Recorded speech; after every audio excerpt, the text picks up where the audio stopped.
The mining station on Kepler 442b was supposed to be humanity's gateway to the Outer Rim territories. Instead, it had become a graveyard of broken dreams and rusted machinery. James Martinez wiped the sweat from his forehead as he finished his shift in the deep tunnels, his mining suit's environmental controls struggling against the planet's oppressive heat. The mess hall was nearly empty when he arrived, carrying his standard-issue protein rations and synthetic vegetables. The few remaining colonists sat scattered across the vast space that once housed thousands of workers. Now, barely 200, humans remained on this god-forsaken rock, waiting for the next transport that might never come. James had just taken his first bite when he heard them, soft footsteps approaching his table. He looked up to see 4 children standing nearby, their clothes patched and too large for their small frames. What struck him immediately were their eyes, a brilliant blue that seemed almost luminescent in the harsh artificial lighting. "Excuse me, sir," the oldest one spoke, a girl who couldn't have been more than 12. "Can we have your leftovers?" James paused, his fork halfway to his mouth. These weren't human children. The proportions were slightly wrong. Too tall, fingers a bit too long, and those eyes that seemed to capture light like gems. But they spoke perfect standard Terran, and there was something achingly familiar about their desperate hunger. "Are you kids from the settlement?" James asked, though he knew every human child on the station. The girl, who reminded him somehow of his sister Lisa back on Earth, shook her head. "We're from the caves, sir. The deep ones, where the crystals grow." James set down his fork.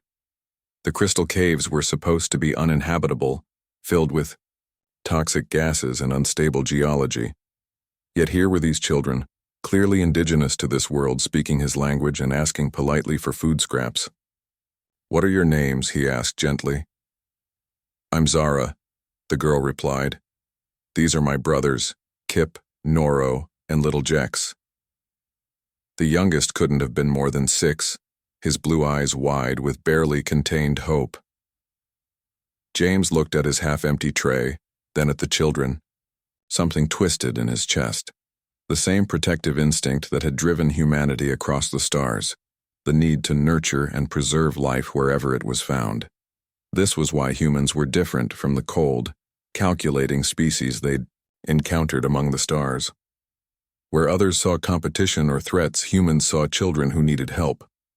"Sit down," he said, pushing his tray toward the center of the table. "All of you. We'll share this properly." The children's faces lit up with amazement. They clearly hadn't expected such kindness. As they carefully divided the food among themselves, James learned their story. Their people, the Veltar, had lived in the deep caves for millennia, sustaining themselves on crystal formations and underground fungi. But the human mining operations had disrupted their ecosystem, forcing them closer to the surface in search of food. "Why didn't your people contact us?" James asked. Zara looked down at her hands. "The Council of Fathers forbids it. They say surface dwellers only bring death and destruction." She glanced up at him with those startling blue eyes. "But you're not like that, are you?" Over the following weeks, James found himself meeting the children regularly. He shared his rations, and they shared their knowledge of the planet, showing him passages through the crystal caves that could revolutionize the mining operations, teaching him about the underground ecosystems that could provide sustainable food sources. But it was more than just an exchange of resources. James began to understand something profound about humanity's place in the universe. They weren't just miners or colonists or explorers. They were bridges between worlds, capable of seeing past differences to find common ground. When Lisa's weekly communication came through from Earth, James told her about the children. His sister, working in the colonial administration, listened with growing excitement. "James, this could change everything," she said, her face pixelated on the ancient hologram projector. "First contact protocols, cultural exchange programs, sustainable development partnerships. This is exactly what the Outer Rim Initiative was designed for." But James knew it went deeper than politics or economic opportunities. It was about the fundamental human drive to protect and nurture, to see the universe not as a collection of resources to be exploited, but as a community to be cherished. The breakthrough came when little Jex fell ill with a fever that the Veltar couldn't treat. Without hesitation, James carried the child to the human medical bay, risking court-martial for unauthorized contact with indigenous life forms. Dr. Sarah Chen, the station's chief medical officer, took one look at the sick child and got to work. "His biochemistry is surprisingly compatible," she murmured as she ran tests. "Different enough to be fascinating, similar enough that our medicines should work."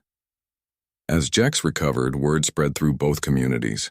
The Veltar Council of Fathers emerged from the deep caves for the first time in generations, and the human administrators found themselves in unprecedented negotiations.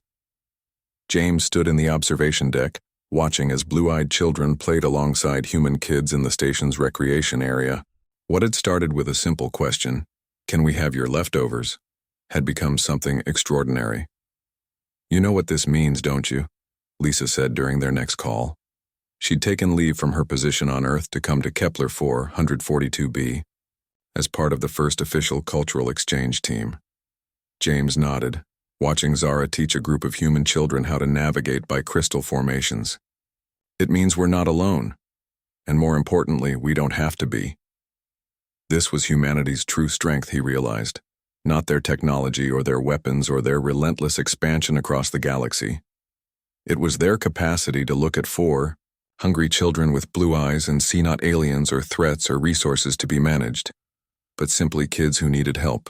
And in helping them, humanity had found something they didn't even know they were looking for: a new definition of family that stretched across species and worlds, built on the simple understanding that kindness, once offered, has a way of growing into something that can change the universe.